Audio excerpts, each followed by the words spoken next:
ထောင်းတနေရာကိုရောက်သွားတဲ့အခါလူတချို့ကချက်ချင်းပဲဝိုင်းကူကြတယ်ရှန်ရီမင်းရဲ့ကတ်ကိုငါတို့ကြည့်ချင်ယုံတင်ပါငါတို့ဘာမှလုံးမှာမဟုတ်ပါဘူးတစ်ချက်ကြည့်ယုံနဲ့မတည်သွားပါဘူးဘာလဲမင်းရဲ့ပိုက်ဆံတွေကိုငါတို့ကလှည့်စားပြီးယူသွားမယ်ထင်နေတာလားမင်းရဲ့ပိုက်ဆံတွေကိုယူသွားမယ်ဆိုတဲ့စကားလုံးတွေကကြောက်ခိုင်ရဲ့စိတ်ကိုတော်တော်လေးထိခိုက်သွားပုံရတယ်သူ့ရဲ့မျက်နှာအမူအရာကချက်ချင်းပြောင်းလဲသွားပြီးအမြန်ပဲပြောလိုက်တယ်ဟုတ်တယ်ရှန်ရီမင်းရဲ့ကတ်ကိုငါ့ကိုတစ်ချက်လောက်ပဲကြည့်ခွင့်ပေးပါအချိန်တန်ပြီဆိုတာတီးလိုက်တာနဲ့ငါအိတ်ထဲကနေကတ်တကတ်ကိုဖြည်းဖြည်းချင်းထုတ်လိုက်ပြီးဒေါသထွက်နေသလိုဟန်ဆောင်လိုက်တယ်ကောင်းပြီဒါမင်းဟာဟုတ်မဟုတ်တေချာကြည့်လိုက်ဦးငါကတ်ကိုကြောက်ခိုင်စီကမ်းပေးလိုက်တယ်သူကကတ်ကိုတစ်ချက်ကြည့်ပြီးငါ့ကိုပြန်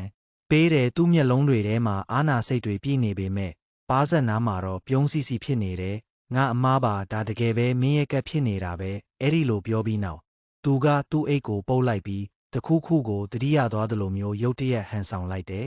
ဟာငါကကဒီမှာရှိနေတာပဲငါကတော့ဒီပြဇက်လေးကိုအေးအေးဆေးဆေးကြည့်နေလိုက်တယ်ဝိုင်းပြောနေကြတဲ့လူအုပ်ကြီးလဲတော်တော်လေးမျက်နှာပြက်သွားကြတယ်သူတို့အချင်းချင်းတိုးတိုးတိတ်တိတ်ပြောကြတယ်ဘာတွေကြွားနေတာလဲသူကအဆကတည်းကဒီလောက်ထက်တန်းဆန်နေရင်ဘသူကသူ့ကိုတန်တရားဝင်မှာလဲသူ့မှာတကယ်ပိုက်ဆံရှိရင်ဘာလို့ကြောက်ခိုင်ရဲ့လက်ဆောင်ကိုအလကားယူနေဦးမှာလ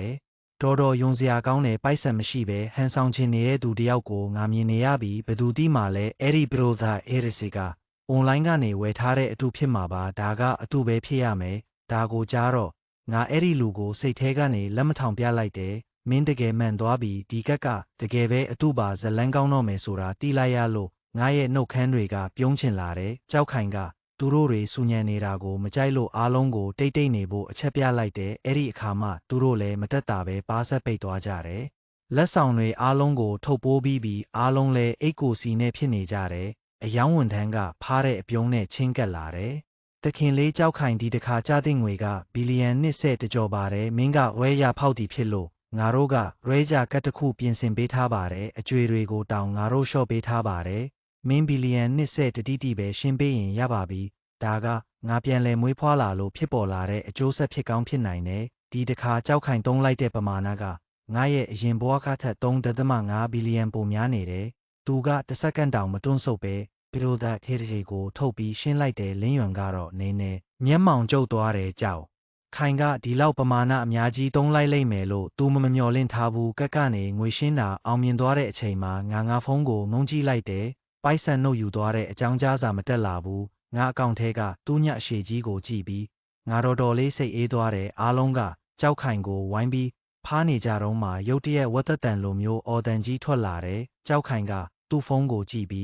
ဘာလို့ငါလက်ကြံငွေက9000ပဲရှိတော့တာလဲလို့အော်ဟစ်နေတယ်အဲ့ဒီလိုအော်ပြီးမှသူကသူ့ကိုယ်သူသတိပြန်ဝင်လာတယ်သူတိဆောက်ထားတဲ့သူထေးသားပုံရိပ်ကတခဏအတွင်းမှာပဲပျက်စီးလူနီးပါးဖြစ်သွားတယ်သူကလိမ္မာပါးနဲ့စွာနဲ့အဲ့ဒါကိုပြန်ဖုံးဖို့ကြိုးစားတယ်ငါ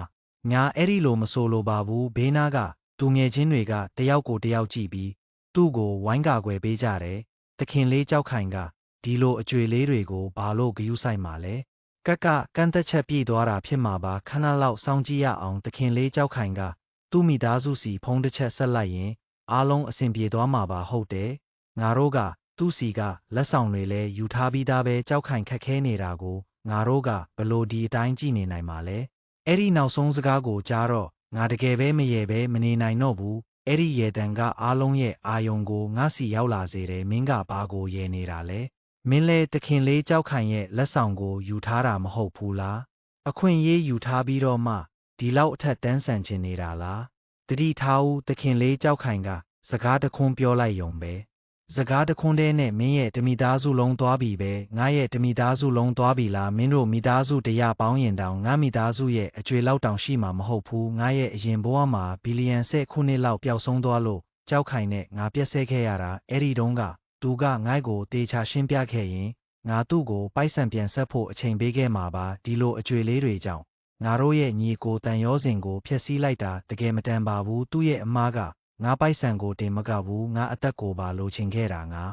လက်ထဲကတန်း300တန်အိတ်ကိုကြည့်ပြီးငါစိတ်တွေရုတ်တရက်ကြည်လင်သွားတယ်ငါမလုပ်ရဲပါဘူးဘသူကတခင်လေးကြောက်ခိုင်ကိုပြစ်မှားရဲမှာလဲသူ့ကိုပြစ်မှားတာကတခန်းလုံးကိုပြစ်မှားတာနဲ့အတူတူပဲဘသူကသူ့ကိုအနိုင်ကျင့်ရဲရင်ငါကအရင်ဆုံးကန့်ကွက်မဲ့သူပဲဒီစကားတွေကိုကြားတော့ ကြောက်ခိုင်ရဲ့မျက်နှာကပိုပြီးပြက်သွားတယ်သူကဟိန်းဟောက်လိုက်တဲ့အားလုံးပါဆက်ပိတ်ထားစမ်းလင်းစုရန်ကတော့မစောင့်နိုင်တော့ပဲနာရီကိုသူမရဲ့လက်ကောက်ဝတ်မှာချက်ချင်းပက်လိုက်တယ် အားကျဲမဲ့ အဲ့ဒီအချိန်မှာပဲငါဖုန်းကတုံခါလာတဲ့စုံစမ်းစစ်ဆေးမှုရလဒ်တွေရောက်လာတာကိုငါကြည့်လိုက်တဲ့ကြောက်ခိုင်ရဲ့နောက်ခံအကြောင်းအရာတွေကိုကြည့်ပြီးငါမရေပဲမနေနိုင်တော့ဘူးငါဖုန်းမျက်နှာပြင်ကိုကြည့်ပြီးငါရေနေမိတယ်ဒီရေတံကကြောက်ခိုင်ရဲ့လူယုံတွေကိုတခါထပ်ပြီးဒေါသထွက်စေပြန်နေမင်းကဘာကိုရေနေတာလဲမင်းကပိုက်ဆံလဲမရှိဘဲနဲ့ကြွားယုံပဲတီးတာငါကတော့ဘာမှပြန်မပြောဘဲငိုင်းကိုအော်ဟစ်ဆဲဆိုနေတဲ့သူတွေရဲ့နာမည်တွေကိုမှတ်ထားလိုက်တဲ့ဒီပြဇက်ကိုစက်ကြည့်ဖို့အတွက်သူတို့နောက်ကိုအပန်းဖြေစခန်းအဝင်ဝအထိငါလိုက်သွားခဲ့တယ်ဝန်ထမ်းတစ်ယောက်ကငါတို့ကိုလာကြိုတဲ့ကြောက်ခိုင်ကလက်ဝှေ့ရမ်းပြလိုက်တယ်